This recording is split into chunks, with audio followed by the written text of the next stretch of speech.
Okay, good morning, everybody, and welcome. Welcome to Invisible Condition. It's not all in your head, okay?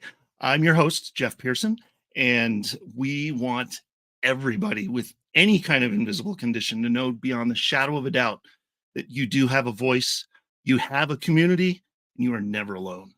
And to that end, very excited to introduce you to our guest today. Her name is Eryn Anitavi, and she is amazing. And she describes herself as an autistic and creative visionary with a passion for strategy, which God bless her, because I don't have a passion for strategy. So I'm glad some people do, and she's really good at it. So Eryn is passionate about helping executives in the neurodiverse community. So her company, Sapphire Partners, provides services to fellow executives through premier executive support, which is awesome because honestly, if you're in business for yourself, you should have an executive assistant, virtual or otherwise. So if you don't, let's talk. In fact, you can talk with Eryn. She'll have her QR code on there. You can reach out to her after the show. So Eryn also runs Sapphire Academy, which is an intensive training curriculum built for admins of any skill level who wants to learn high-level executive support, which is really cool because that means there are more of them out there. So bring it on, right? All right, let's bring Eryn on. I'm excited for you to meet her. Eryn, thank you so much for being here. This is so cool. That was a great intro, Jeff. Thank you. Oh, thanks. Like, man, I should have you do my intros. This is stellar. Maybe we can talk later about that. Yeah.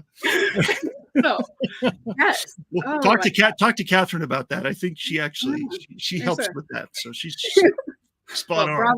Bravo. Yeah. Sometimes it's fun when I go to networking events to, if you're introducing someone, do their intro. Not just be like, hey, here's such and such. I want you to meet them, right? Be like, all right, this is what they do. And it'll really test it. Like, all right, can I actually describe this? Yeah. Right.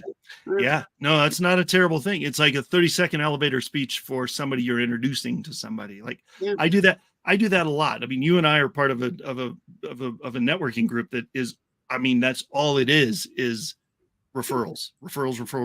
I mean, I've got literally in my notes app on my phone, I've got templates so that I don't have to type it out every time, hi, Mike, this is, hey, meet this person. Hey, Eryn, meet Mike. This is, here's the calendar, whatever. And so, yeah, you just gotta figure out how to automate some of that. It makes your life so much easier. So speaking of automation, on the relationships, which is right. That's the part we all like. Yes, exactly. Well, I mean, relationships, everybody would agree that relationships in business is good. Relationships anywhere is good, right? It's what makes the world go round, but it's about how to maintain those relationships in a way that work for you and work for them, and work with the invisible conditions that make all of those relationships 5 million times harder. Yeah, those are the best invisible conditions. We go, okay, yeah. Right. Hold on. There we go. Let me check off the checkbox here. Like, okay. All right. I got that. All right. If only there was someone that could help. Yeah. So, oh, look, here we are. Volunteers tribute. Right here. So you describe yourself as the autistic and creative visionary. What the heck does that mean? What does that mean? That's a whole lot of big words. I mean, yeah. So autism discovery, recent, and when it kind of crossed the I'm like, no, that's ridiculous. That can't possibly be a thing. Yeah. Nonsense. I should have found out years ago if I was really like no. That was a thing. Somebody would have spotted it. Somebody would have said something. And no, apparently everybody knew but me. So like one of those, like, oh yeah, oh wait, what? Oh, how come nobody told me this? And so discovering that and getting all of this information, it ended up, autism itself actually became a special interest. So learning, like, okay, what are we actually dealing with here? And then all of a sudden, everything started to make sense. And it was a case of, oh, okay. So this is why that happens, and that's why that happened, and that's why that happened. And when the world is scary and you don't know why, that's problematic, right? Yeah, I don't know why that broke, so I'm just like, I'm just not gonna move. I don't know. It's scary. Um, so learning the reasons behind the things happening made such a difference, because now I am empowered to make those accommodations for myself. And Yep. there was that period of depression that happened where I realized that, because I'm the type of person that I like to push through, right? If something is hard, I'm going to push through. Like, all right, it's not going to be hard forever. I just need to keep on doing it, keep on doing it. And that realization of, this is never going to get easier. And I was like, oh, well, why am I working so hard if it's never going to get easier? And then there was that other side, right? It's never going to get easier. And I'm like, oh my, well, this is horrible. You mean this is never good? I can't take medication to fix it. I can't there's nothing I can do to fix it. Like, no, I'm just stuck with this for the rest of my life. So there was that back and forth of, wow, this is a superpower. And it's like, no, this is kryptonite. And you just you gotta balance the two. And now it's like, okay, all right, this is okay. Yeah. I mean, as long as I think it's for a lot of people with whatever condition they, find out they're dealing with, whether it's early in life, later in life, whatever. I think if, and I know some people will say, well, you're just, if you put a name to it, then you're owning it and you're sinking into it. And why don't you just get over it, whatever. But honestly, and with some stuff, maybe that's true, maybe, but with things like this, with things like autism, it's more freeing, honestly. Right. Cause it's like, okay, now I know why things have been happening the way they've been happening in the past. Exactly. And I'm not crazy. Now it's like you said, it's not all in your head. I think the most interesting aspect of autism, and I don't know what the scientific community calls it, but I call it subtext. Yes. And it's that neurological part where if you're in a relationship of any kind, personal or professional, people do things with their faces and their faces say things that their words don't. And I can't read that.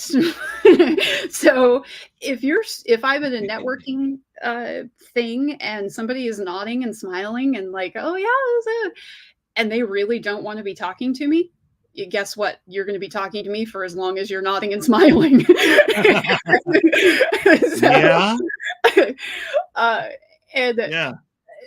That makes relationships really hard, because you don't realize until weeks, months, years down the line that person is like, yeah, I never really actually liked you. Now, that's if you don't know what's going on. If you know that is your thing, then you just tell them. And that's the empowering part about it. Yes. Yeah. And if they're not okay with it, then you just save yourself a lot of time. Yeah. Right. Yeah. Well, my warning is, so if you're smiling, I'm assuming you want to be in this conversation. Right. Yeah, exactly. If you don't want to be here, you have to tell me. You have to tell me. My adaptation for that is if I'm in a in-person networking, because a lot of people think, oh, autism, you don't like people, or you don't leave. I love people. I love people. It uses a tremendous amount of energy, but I really do enjoy it. So when I go to networking events, I've actually I position myself up against a window or up against a wall. There you go. And that way, the person who is talking to me, right, I can't tell when the end of that 5-minute conversation has expired. But if I'm the one up against the wall and they want to leave, it's easier for them to go, right? Where if that is flipped, Yes. they're pinned, right? They have no way of telling me they want to get out of that. Yeah. And so it's, yeah, subtext is a bit of a killer, especially in leadership, because a lot of politics happen. You don't find, from what I found, there aren't very many autistic leaders out there because it is really hard. A lot of ADHD, not so much on the autism front. Yeah. I've seen a couple people, like there's a, well, actually first, I'm sorry. I just got to throw this out there. And then there's somebody that I want to mention, that's on the radio that is on the Asperger's spectrum, same thing. Which is a little bit different, but still kind of in the same realm. So, but I just want to throw this out here before we get too far in. That's for you guys, everybody out there watching.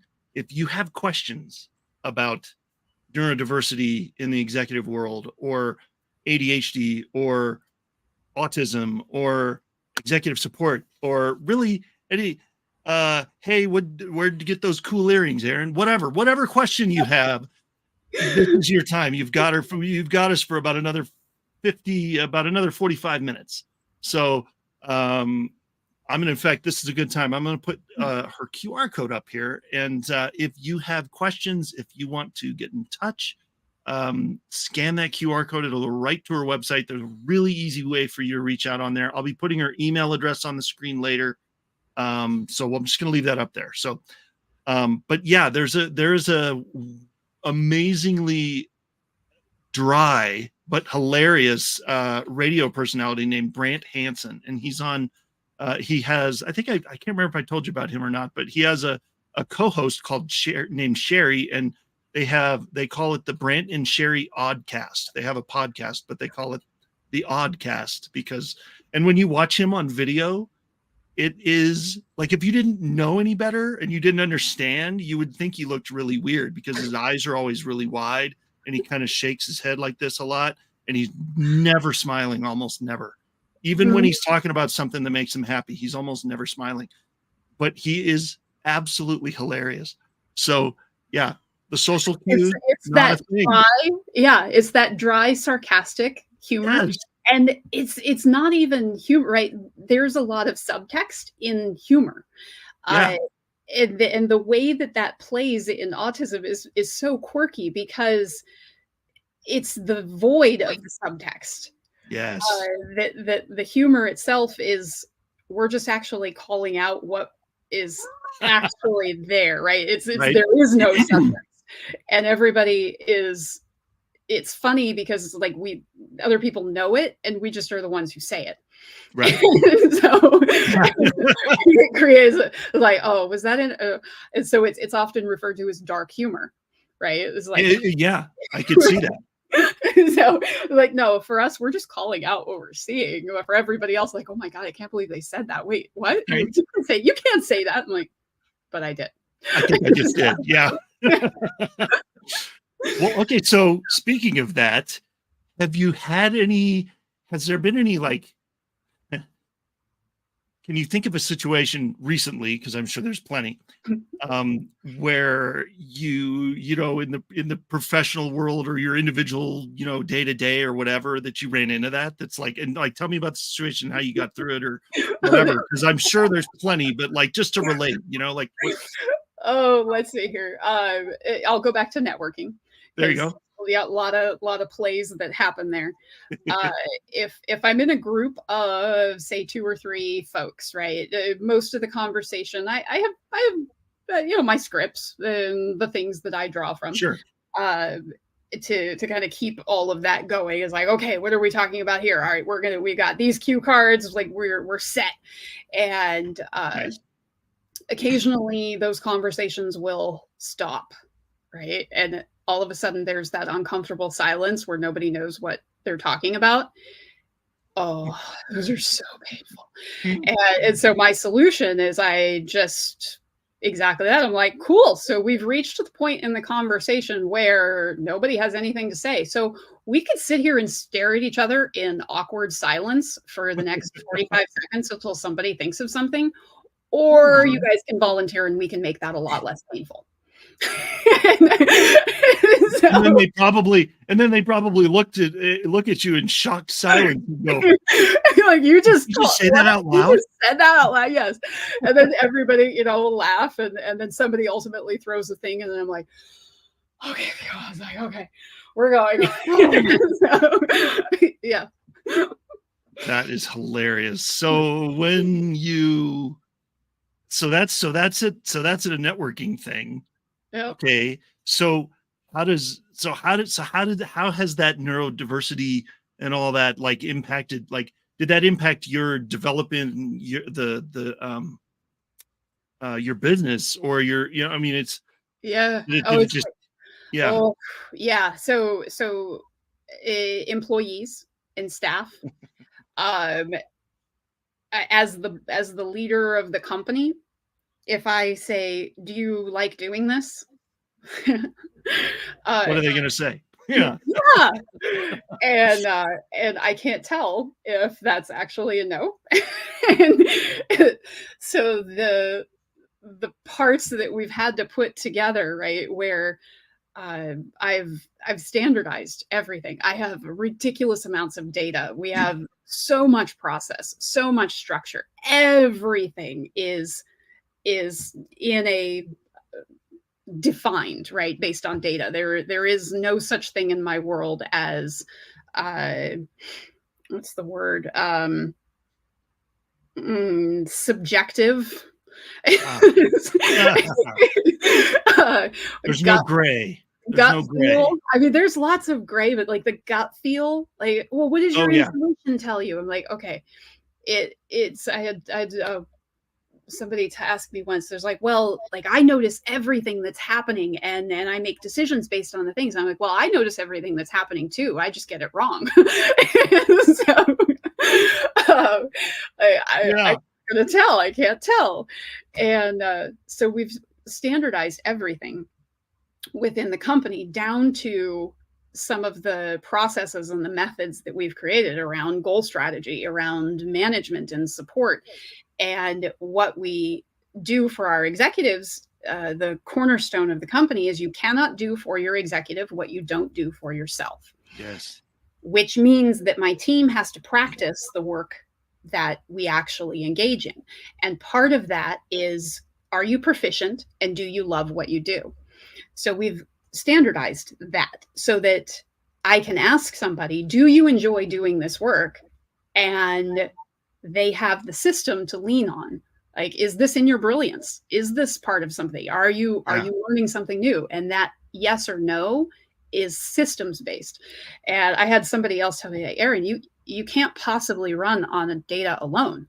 You have to make decisions based on, like, you can't possibly run a company only on data. And I'm like, why? Why? I have to. So, I mean, yeah. How do you know? Yeah. Right. Oh, there was this one. My son, he's 16, and he was working on this homework assignment, and they were studying Renaissance paintings. And the teacher, as part of the assignment, was like, he's autistic as well. And so the assignment was, what does this painting mean to you? What was the artist thinking about when they painted this? Oh, and both of us looked at that. And we were like, what? How are we supposed to know what the artist was thinking? Right. Like, subtext. And yeah, simple, tiny things like that, where it's just subtext is everywhere. One of my favorite stories, I was out with a friend of mine, and we were attending this class or something, and I'm like, okay, so, like, like, I can't read subtext. And she's like, all right, well, I'm pretty sure I know what that means, pretty sure. So we're in the middle of this class, and she keeps looking at me, and she's like, winking and smiling. And I'm like, okay. And like, we smile back. And what are you doing? Yeah. Right. And she kicked my foot, and then she wink and smile at me. Like, I'm like, bro, what? And happening right now? Yeah.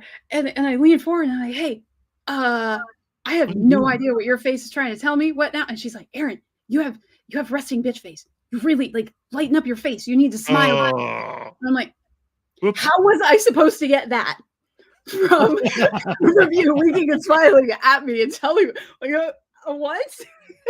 So yeah. Subtext. There you go. So, there you go. Subtext. All right then. Yeah, that's kind of important. Well, I'll tell you. All right, here's what we're gonna do. I feel like we could just keep going. We could be here for hours. So but I have to. We're gonna.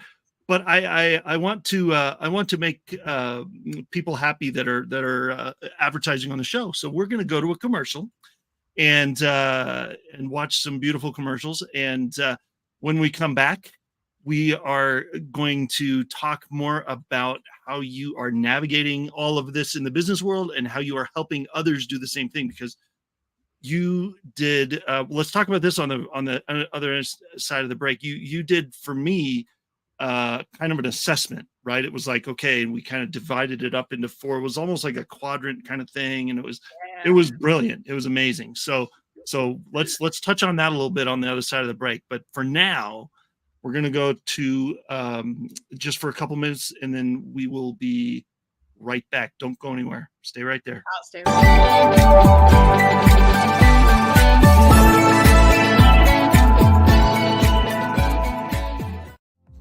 Hey there. You know, every time someone comes into your business or website and uses their card to pay, a percentage of that gets folded back into the system. But it can go to Hydro with Hope instead. If you'd like your business to support us rather than feed back into the system, scan the QR code and we'll show you how to do that while saving your business money. In a world where office workers typically receive 130 daily emails and have an 8-second attention span, CoreCentrica, with her 4 decades of international marketing experience, has partnered with the Learning Code Institute and their 30 years of neuroscientific research. Together, we are crafting unique messaging strategies that resonate, connect, and ultimately convert our target audiences. CoreCentrica, where award-winning creativity and disruptive neuroscience come together.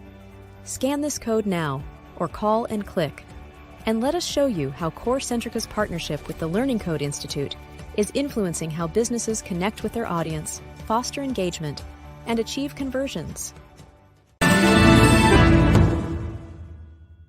Hey, how you doing? My name is Greg Russell. I'm the host of TechnologyTuesday.com. You can find us on the Conscious Business TV network every Tuesday at 2 p.m. Eastern Standard Time for the latest resources to help you make more money in your business. Join us on E360 TV. Come on.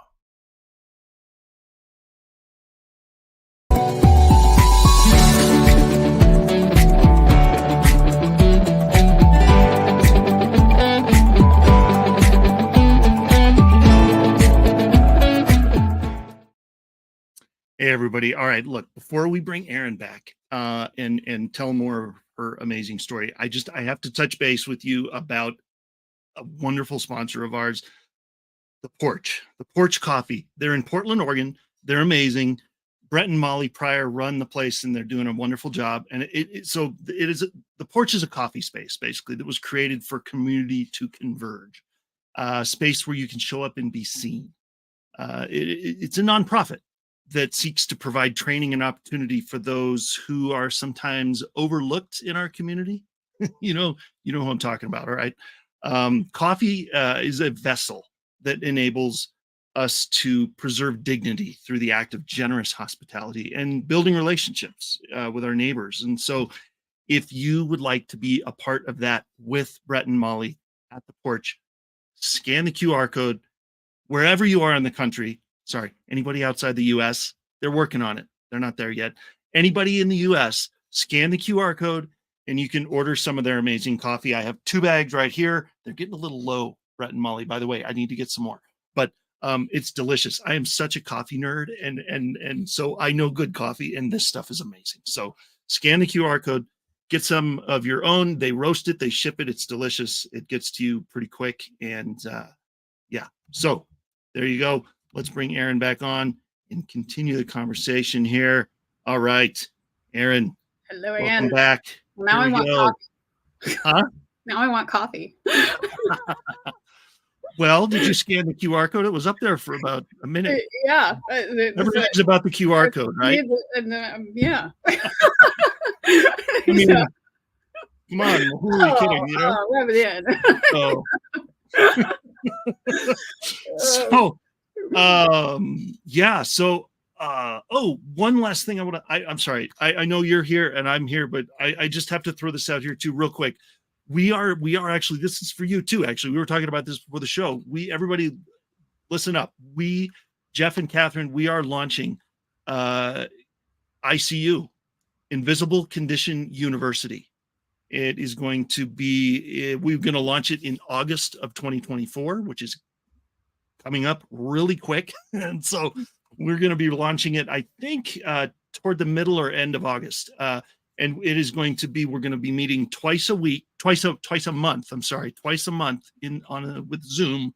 And it's going to be amazing to join our VIP list, to get the updates, comment on Facebook, YouTube, wherever you're watching this, just comment, put ICU in the comments, and we will reach out to you and get you more information so that you can be a part of this. It's going to be awesome. I will talk more about it on the later shows as it's coming up. But if anybody has wondered if there is a community out there for people that don't know what to do with the medical community, it's right here.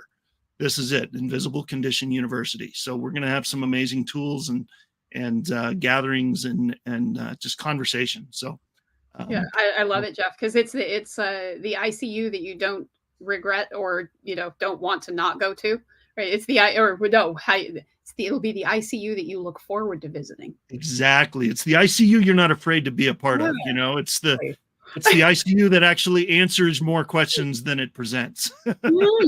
So I love it. So it's going to be awesome, and I'm so excited for all of you to check it out. So, all right, now I remember saying something to we were going to talk about the goal strategy. Goal strategy. Thank you for saying that, because I couldn't remember what you called it. Yeah. Yes. This was awesome. So this goes into that standardizing the abstract, right?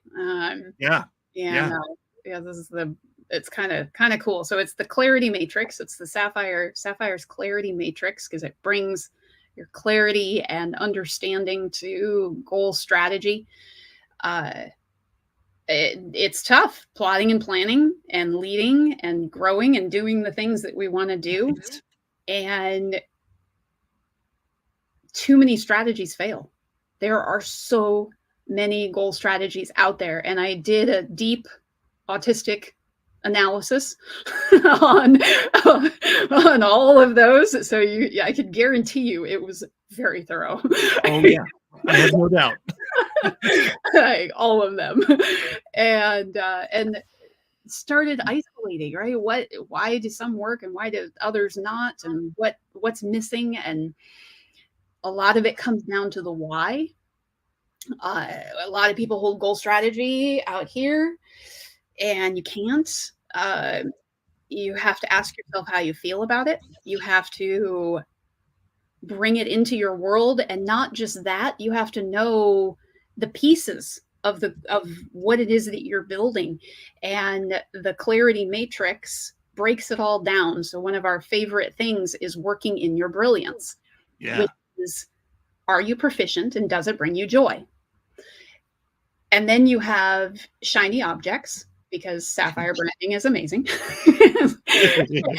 And shiny objects are those things that we want to run off and chase, because it's super fun, ADHD, right? And like, all of the shiny objects, squirrel.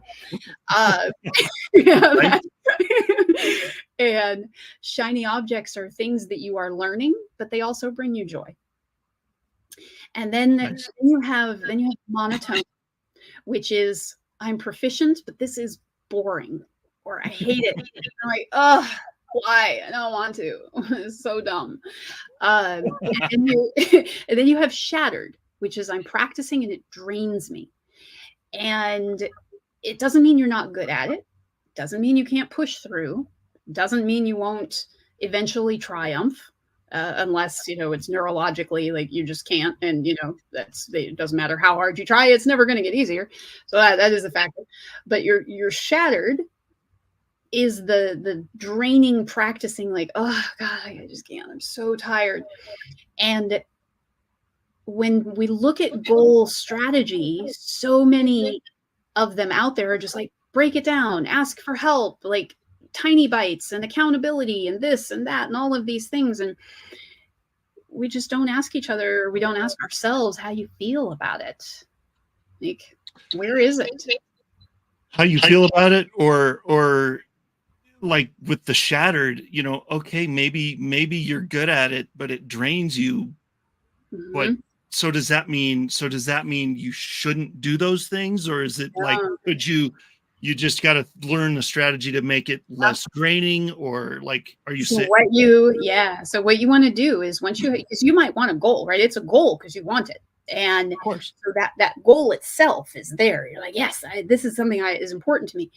So you break down all the steps, right? What is involved? What are those activities? You ask how. By asking how, you break down the steps. By asking why, that goes higher. So if you think of yourself on like a ladder or a staircase, right? When you ask why enough times, you're going to bump into a core value.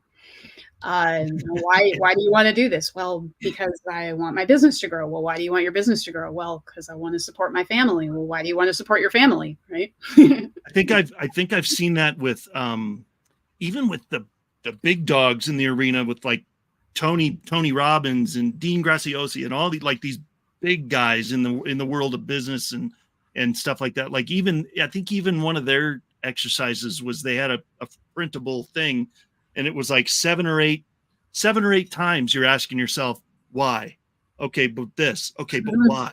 And it's literally and it boils it down to Yeah.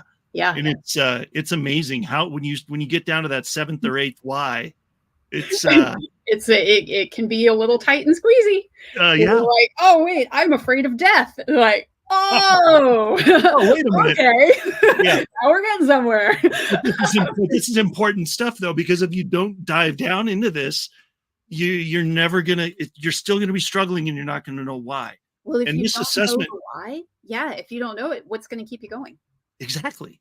And what's going to keep you going. And well, in this assessment doesn't take what you and I did this. You walked me through it. And it took about an hour. Yep. Or maybe a little less, about an hour.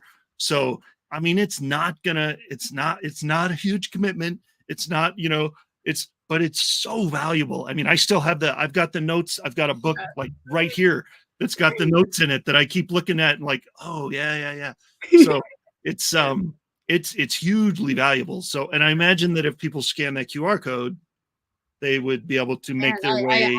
I actually took the 1 hour workshop, and I packaged it up and put it into a format that I'm actually selling for $25.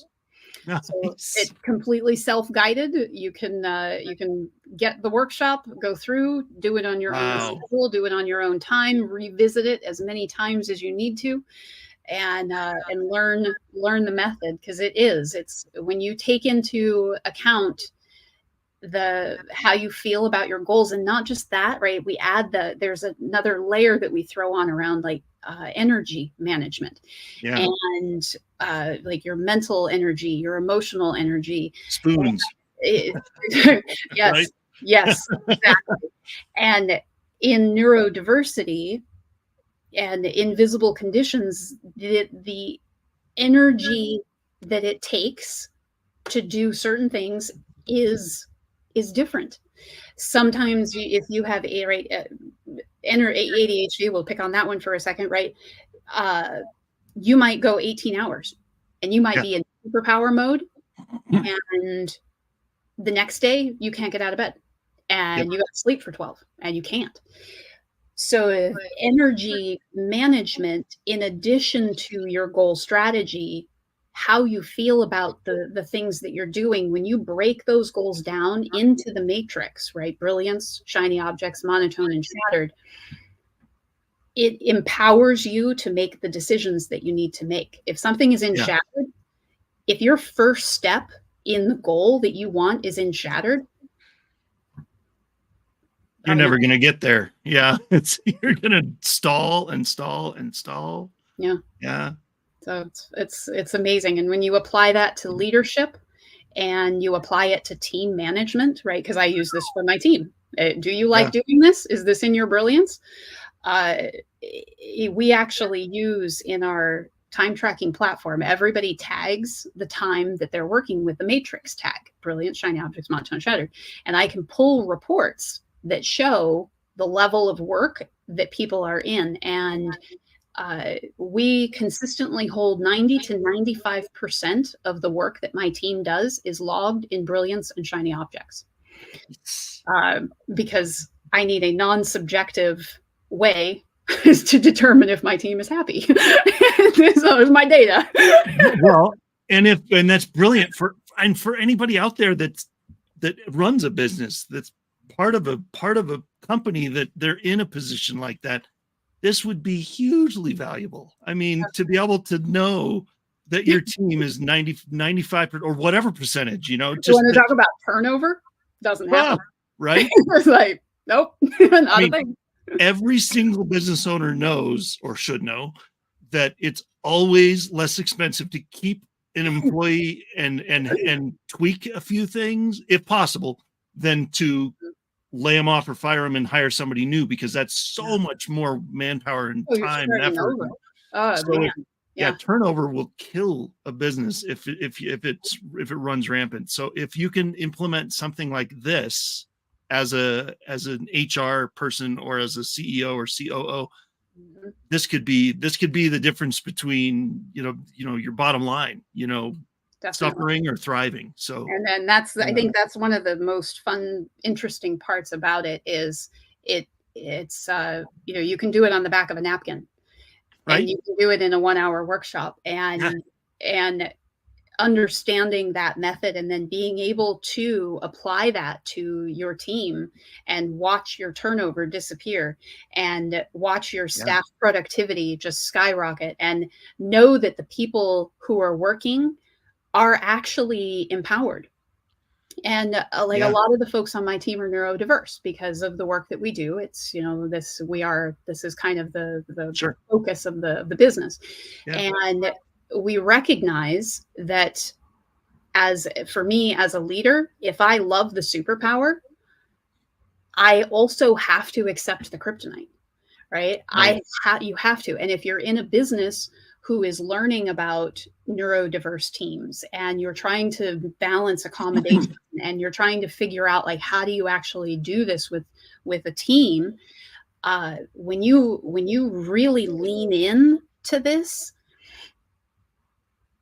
it is unbelievable what happens, because you create happiness, you create joy, and that is a beautiful thing to watch when your team knows that they can come to you and say, you know what, this is monotone for me.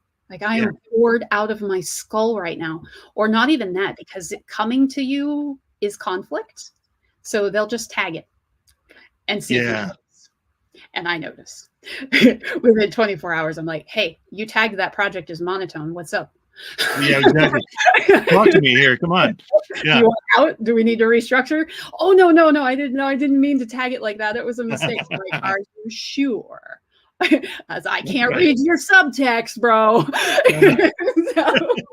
Well, and the thing is, if they're not telling you the truth, it's only going to hurt them too. I mean, it's going to hurt both of you. Empowerment. Because if they're not being honest with you, they're shooting themselves in the weight off of me to make sure I can't, because I can't read your face, I can't read your body language, I can't read any of that. And guessing, I'm a 50-50.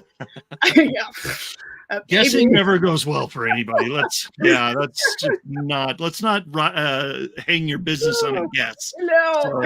Oh my gosh. Well, I tell you what, we are at a really good spot to take our last break, and then when we get back, we're gonna talk about something that I know doesn't get talked about enough in the business world or in the TV world, and that's hope.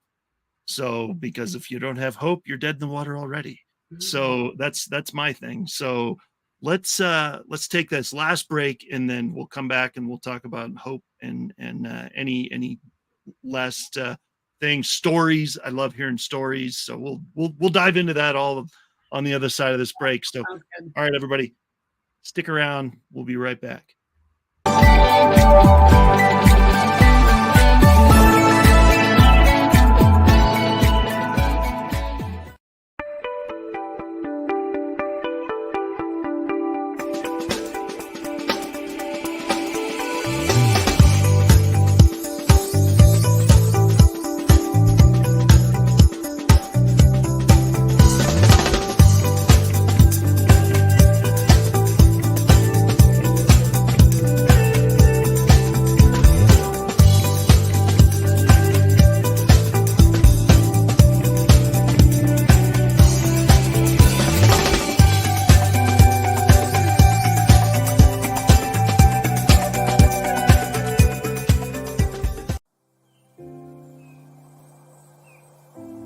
Hi, I'm Jake, co-founder and CEO of One Hope. My friends and I started this company in 2007 out of the back of this truck on a mission to enrich people's lives through wine. Today, we've grown into a state-of-the-art Napa Valley winery that proudly houses a portfolio of award-winning wines which have touched lives through over 40,000 nonprofits at home and around the globe. And it's happening every day. Being rooted in local communities and contributing to initiatives that uplift neighborhoods, celebrate cultures, and promote community. It's what got us here. You see, through every bottle sold, your purchase can make a direct impact on the causes you care about. One Hope's cause of choice has given back over $10 million and counting. The Club eFit Home Portable Gym System is a groundbreaking new system that can help everyone at any fitness level. You can be the happy, fit person you always wanted to be, and Club eFit can make that happen by helping you get the body you deserve in the time you can spare. With workouts ranging from cardio, core, to total body toning, it's easy to get started. Start taking care of you today. To make the change, go to clubefit.com now.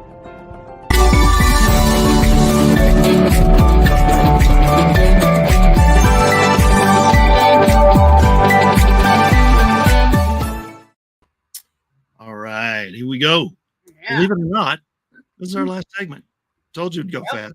I know. So fun. So crazy. I So hope everybody else also had fun, right? Because of course. Of course. Obviously, that's what it's all about, right? So, oh man. Okay, so this is the question that I like to ask, because I've never heard a bad answer for this question. So, and there really isn't one, but it's always fascinating to me. So, on your worst days, that you know, things like the world is just crashing down around you in regards to your, you know, your invisible condition. On those crazy days, how do you still find hope? Oh yeah, that's good. Let's see here. Well, I don't have a cue card ready for this one, Jeff. So, so we're gonna trip over the words here and try and like pull the things out of the, the bucket and try and hope that it makes sense. So leadership never gets easier; it just gets more public. I that one when I was watching the whole ordeal with Sam Altman and the whole situation with ChatGPT, how he got, you know, like kicked off the, you know, he got fired and then rehired and all that stuff, and I was like, man, wow, it never does get easier. It just gets more public. It just hits the national media. It's the global media. Yeah. And there will always be those moments, and in leadership, sometimes they happen hourly, sometimes they happen daily. In personal world, sometimes, you know, I mean, invisible conditions, they're tricky and they make life hard. And sometimes on the outside, everything should be fine. Everybody else says that it's fine, right? You could have, everything could be going very, very well. You could not have a reason for feeling like it's just your worst day ever. Right. And yet somehow it is. Or other times in leadership, you can't, right? You're supporting your team. And for me, the reality that individuals, both my team and my clients, that their lives are impacted by the things that I do and the decisions that I make. The bad days, sometimes you can't share those. Sometimes you have to hold them in. And when I realize that the folks on my team rely on me and the success of this company for payroll and groceries and mortgages, and the executives that we're supporting are building their dream, and the person on our team, their Sapphire, is supporting that dream and making that happen, right? I may never have a PhD. I probably will never have a PhD, let alone 5, 10, 20, right? But for every executive that I work with, every company that has a little bit more success or has a higher chance of success as a result of the services that we provide, every person on my team who realizes another quote that we have, build a life you don't need a vacation from. Every person on my team who builds a life they don't need a vacation from, those are the highlights. Those are the hope. That's the hope. That's the sustaining why, the lifeboat, the raft, when nothing else fits, whether mentally, spiritually, emotionally, whatever it is, right? If it's my worst day ever, I step outside of that and I'm like, no, there is impact here. Of course. And there is hope for my team. When I have a one-to-one with somebody and I hear and say, I want to do this. I want to build this. I want to create this. I want to, I'm building something for my family, or any, whatever it is, big or small. I played a fantastic game with my kid last night. Those moments of hope through them become my life. Nice. Yeah. So I don't know if I answered the question, kind of, because you're good. No, you totally did. It's all right. No, you totally did. That was awesome. Yeah. No, it's true. Because through what you're doing, you're giving the people hope that you're working with. Yeah. That's amazing. And it's self-sustaining. And there are. I have kryptonite days. Absolutely. Where I'm drained, energy's toasted, and I have to pop into Slack for my team, and I'm like, I just can't right now. Like, it's just nothing. Things are not, like, I am not in the headspace to do this. And that's okay, right? Because we support each other, and that's what makes the difference. Exactly. Yeah, I love it. So what's coming up? You got anything exciting that's on the horizon that you want to get out, or the queen of strategy? You're asking me what I have, what's up? Cool not to, and ADHD, autism and ADHD. Here. You got about. You can see my cup here. So we've got world domination. Nice. World domination. We're building things. So you got about 4 minutes. Go. 4 minutes. Oh my gosh. All of the things that we're building, supporting leaders and the things that they are creating. Energy management is huge. Yeah. And awesome. Creating a system where people are working in their brilliance, where teams can work in their brilliance, where managers know what this means, where leaders raise fantastic companies.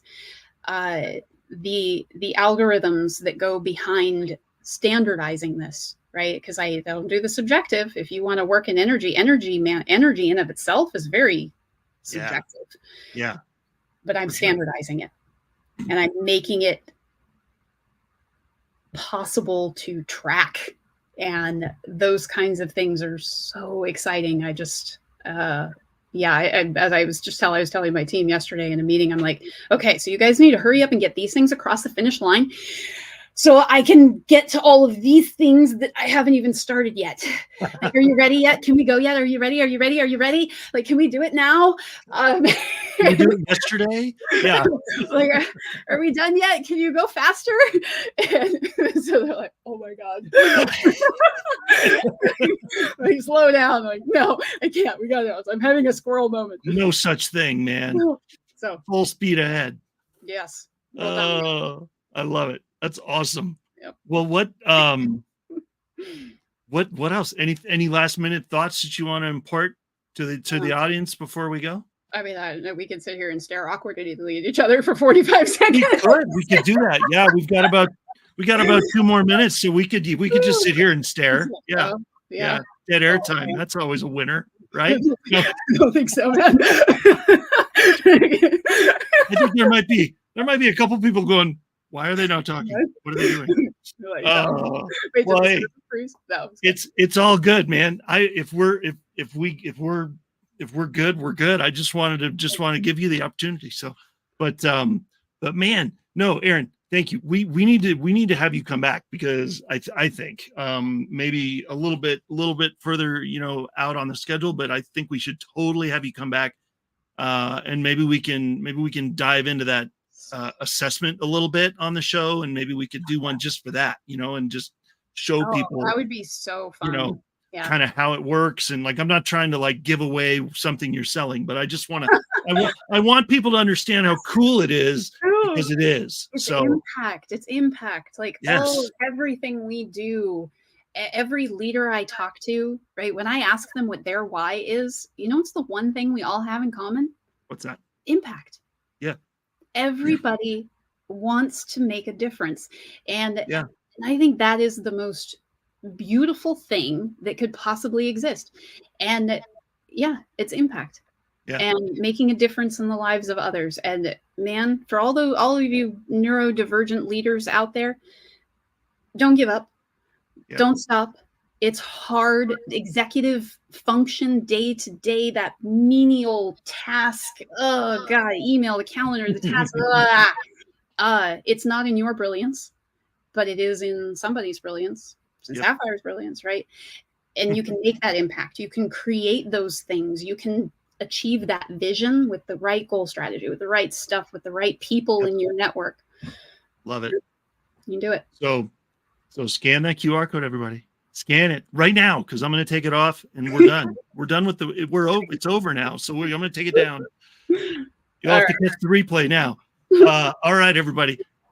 Eryn, thank you so much for being here. This is awesome. I'm serious. We need to do this again, because we didn't cover nearly everything that we wanted to. So we're definitely going to do this again. But thank you so much for what you're doing and for being here. And thank you.